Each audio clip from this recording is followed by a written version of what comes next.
Hi Virgo, this is Tisch Aitken, and this is your monthly horoscope for the month of October. This has been a very heated month for all of us because Mars is retrograde, and that's been bringing a very held back and aggressive tone to the fall season. Mars retrograded on September 9th at 28 degrees of the cardinal fire sign of Aries, and it stations direct on November 13th at 15 degrees of Aries. And this pronounces the heavy, aggressive, angry Mars energy.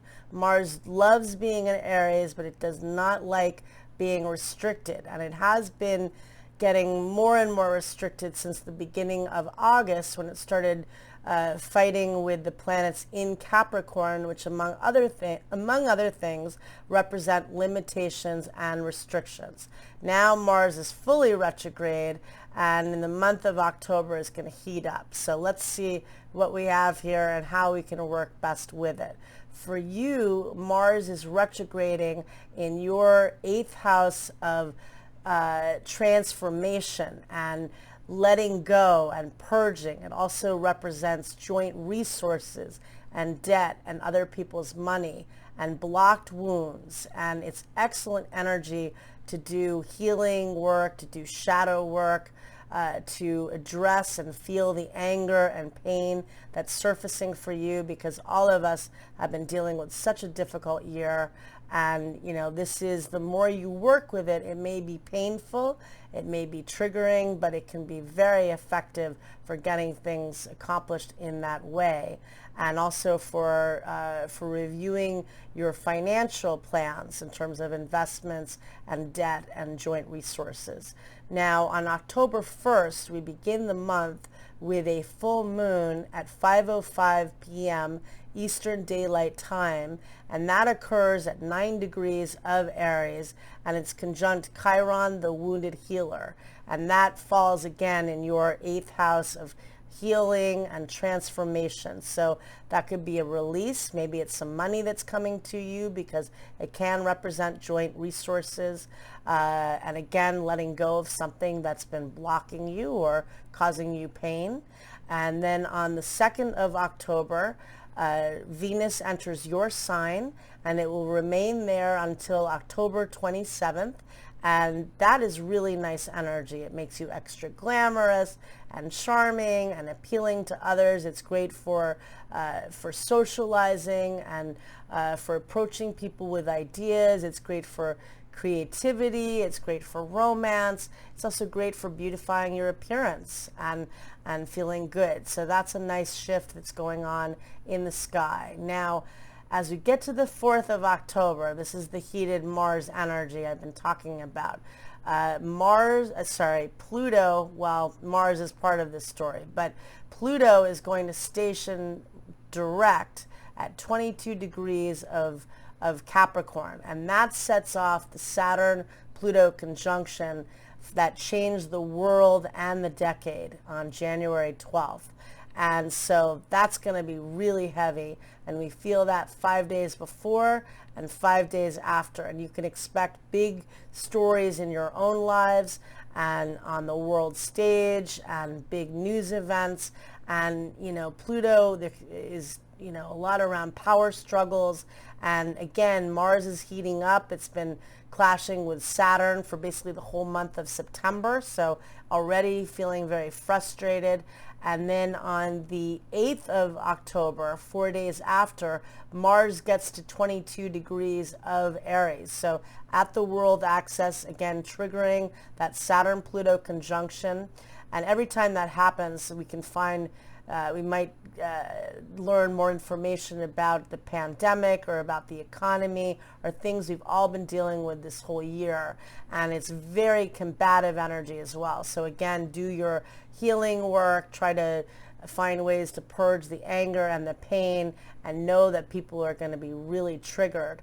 And Mars is squaring Pluto in the sky on the 9th of October, and that's a very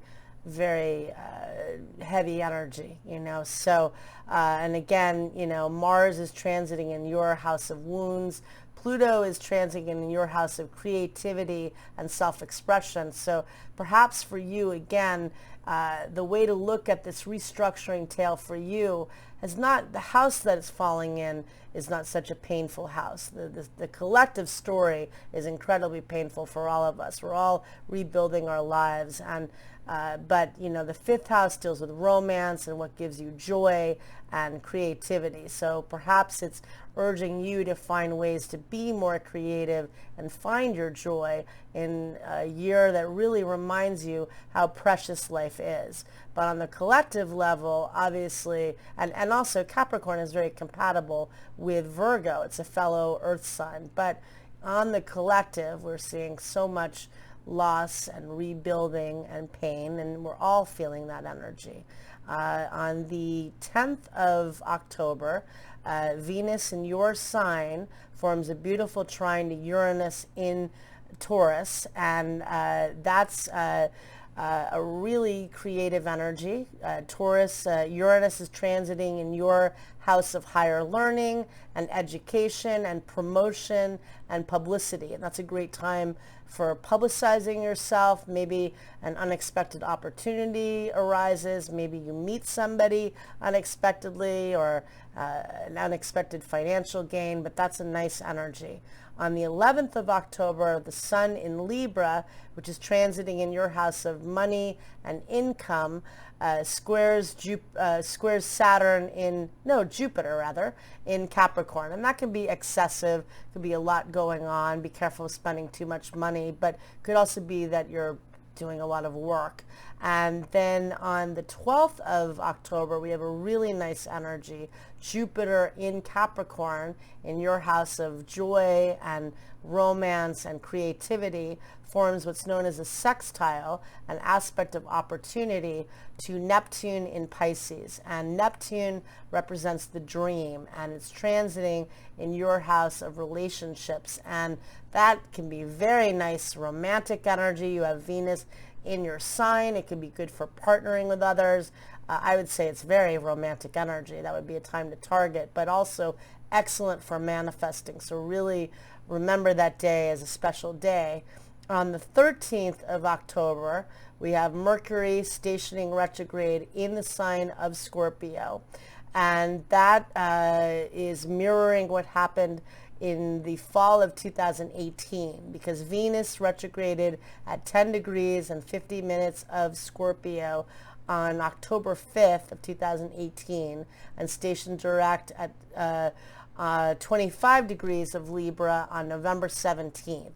For you, it's retrograding in your house of communication, so maybe you find out some information, maybe you hear from somebody from the past, and then it stations direct in your house of income and money and how you create. So again, perhaps you're reassessing your finances between Mars retrograde and Mercury retrograding back into your house of income. And then on the 16th of October, we have a new moon in Libra that occurs at 3:31 p.m. Eastern Daylight Time at 23 degrees of the cardinal air sign of Libra, and that falls in your house of income.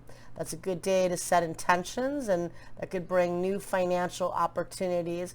It's a new moon is always a new intention and a new beginning, but this new moon does have a T-square. It opposes Mars and Aries, and they both square Pluto in Capricorn. So there's definitely a belligerent tone to this, but again, fighting for what you want to create and for what you want. On the 18th of October, the Sun in Libra squares Saturn in Capricorn, and that can be challenging. And Venus that day in your sign opposes Neptune in Pisces in your house of relationships, and that could be deceptive or confusing energy. So that's not an excellent date day or for partnering. It's kind of more for laying low or doing creative projects if you can, and just doing work that takes a lot of time and such. But then on the 22nd of October, the Sun enters the sign of Scorpio and enters your house of communication, thoughts, and ideas, where it'll be until November 22nd. And then we have, on the 27th of October, Venus exits your sign and enters the sign of Libra, where it'll be until November 21st. And that will be transiting in your house of money and income and bring more creative options to make money.